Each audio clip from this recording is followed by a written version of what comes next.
des informations complémentaires sur ce métier de courtier, qui est très peu connu en fait. Alors, courtier, c'était au départ une charte qu'on payait à l'État, on était les notaires de la mer. Ça date de Napoléon. C'est Napoléon qui avait créé ce métier-là pour permettre justement, lors d'un navire, de ne pas avoir 50 personnes différentes qui viennent sur le navire pour amener leurs petites marchandises, leurs petits trucs. Je vais être celui qui centralise le tout et qui permet, face aux douanes, face aux administrations françaises, d'avoir des taxes, de savoir qui payer, qui aller chercher, qui contrôler, etc. etc. Et ce métier-là, dans les années 2000, euh, il y a eu une loi qui est passée qui a empêché d'avoir à payer cette charte à l'État et a fait disparaître en soi le nom de courtier maritime.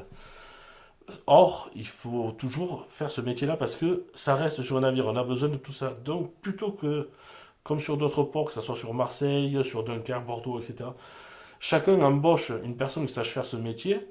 À 7, j'ai tous les clients parce on est beaucoup moins gros que les autres ports qui sont venus nous voir et qui nous ont dit faut que vous montiez votre entreprise parce qu'il y a le boulot qui reste à faire, mais nous, on n'a personne et on n'a pas envie d'embaucher quelqu'un. Donc, on préfère que ce soit votre entreprise qui continue. Donc, j'ai continué à créer mon entreprise pour faire ce métier et pour pouvoir permettre que les bateaux se fassent mieux et plus facilement. Je suis le lien entre les armateurs et les administrations françaises, c'est-à-dire que peu importe ce qu'il y a, que ce soit de la taxe sur la marchandise, sur les véhicules, de la taxe de mise à quai, de place à quai, etc. Je vais avoir à faire ces papiers-là. Et je vais avoir à fournir ces papiers-là à la douane pour permettre au bateau de pouvoir travailler.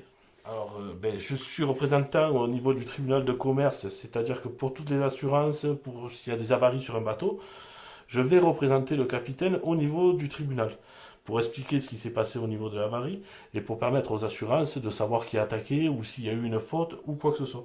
C'est-à-dire que comme je disais, j'ai eu pendant un moment le titre de huissier de la mer. On a perdu ce titre-là, mais toutes les ramifications qu'il y avait et tout le devoir qui restait à faire là-dessus reste. Donc, en titre, en soi, j'ai plus rien, mais j'ai toutes les accréditations auprès de la douane, la capitainerie, le tribunal, etc., etc.